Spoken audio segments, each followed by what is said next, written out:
Hello दोस्तों, आप सभी को अपने स्मार्ट साइंस कोचिंग सेंटर में स्वागत है। दोस्तों आज क्लास 9th के मैथ का आंसर की लेकर आए हैं जो आज आपके स्कूल में वीकली टेस्ट हुआ है। तो चलिए दोस्तों फटाफट से मिला लीजिए कि आप लोगों ने 16 प्रश्नों में कितने प्रश्नों का सही उत्तर दिया। तो पहला प्रश्न दोस्तों इस तरह से दिया हुआ कि निर्देशांक 4 4 इनमें से किस रेखा का हल है।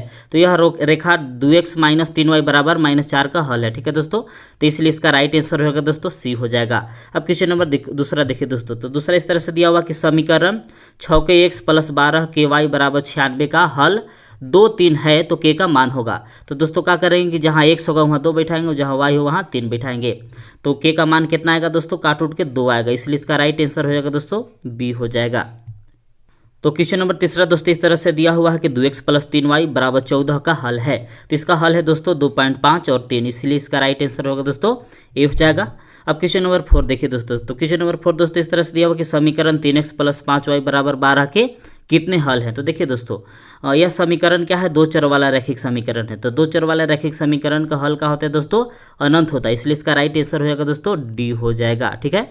क्वेश्चन नंबर 5 दोस्तों इस तरह से दिया हो कि एक ठोस की विमाओं की संख्या है। तो देखिए दोस्तों एक ठोस का होता है दोस्तों 3D होता है, इसलिए इसके विमाओं की संख्या कितना होगा दोस्तों 3 होगा, इसलिए इसका राइट आंसर हो जाएगा दोस्तों सी हो जाएगा। ठीक है। तो क्वेश्चन नंबर 6 दोस्तों इस तरह से दिया हुआ कि यूक्लिड ने अपनी प्रसिद्धीकृत एलिमेंट्स को निम्नलिखित में से विभाजित किया। तो दोस्तों यूक्लिड ने अपनी प्रसिद्धीकृत एलिमेंट्स को 13 अध्याय में विभाजित किया, इसलिए इसका राइट आंसर हो जाएगा दोस्तों ए हो जाएगा। ठीक है। अब क्वेश्चन नंबर 7 देखिए दोस्तों। तो क्वेश्चन नंबर 7 दोस्तों इस तरह से दिया हुआ है कि सिंधु घाटी सभ्यता लगभग 300 BC में निर्माण कार्य में प्रयुक्त ईंटों की विमाओं का अनुपात था। तो दोस्तों उस समय ईंटों की विमाओं का अनुपात 4:2:1 था, इसलिए इसका राइट आंसर होगा दोस्तों बी हो जाएगा। ठीक है। अब क्वेश्चन नंबर आगे देखिए दोस्तों। तो क्वेश्चन नंबर 8 दोस्तों इस तरह से दिया हो कि पाइथागोरस एक विद्यार्थी था। तो दोस्तों पाइथागोरस थेल्स का विद्यार्थी था, चेला था। ठीक है दोस्तों, इसलिए इसका राइट आंसर हो जाएगा दोस्तों ए हो जाएगा। ठीक है। क्वेश्चन नंबर 9 दोस्तों इस तरह से दिया हुआ कि एक समकोण अपने संपूरक कोण से दुगना है तो वह कोण का मान क्या होगा। तो दोस्तों यह कोण का मान 120 डिग्री होगा, इसलिए इसका राइट आंसर होगा दोस्तों ए हो जाएगा। ठीक है। क्वेश्चन नंबर 10 दोस्तों इस तरह से दिया हुआ कि कौन सर्वांग समता का नियम नहीं है। तो देखिए दोस्तों ए से ए नियम सर्वांग समता का होता है, एस एस भी होता है, ए से एस भी होता है। देखिए दोस्तों ई नहीं होता है, एस एस ए, इसलिए इसका राइट आंसर होगा दोस्तों डी हो जाएगा। ठीक है। अब क्वेश्चन नंबर 11 देखिए दोस्तों। तो 11 क्वेश्चन दोस्तों इस तरह से दिया हुआ कि यदि 2 त्रिभुज सर्वांगसम होते हैं, यदि एक त्रिभुज की 2 भुजाएं और उनका अंतर्गत कोण दूसरे त्रिभुज की 2 भुजाओं और उनके अंतर कोण के बराबर हो तो दोनों त्रिभुज सर्वांगसम होते हैं नियम। तो देखिए दोस्तों कह रहा है कि एक त्रिभुज की 2 भुजा उनके अंतर्गत का कोण, इस सर्वांगसमता नियम को क्या कहेंगे, तो ए से एस नियम कहेंगे, इसलिए इसका राइट आंसर हो जाएगा दोस्तों सी हो जाएगा। ठीक है।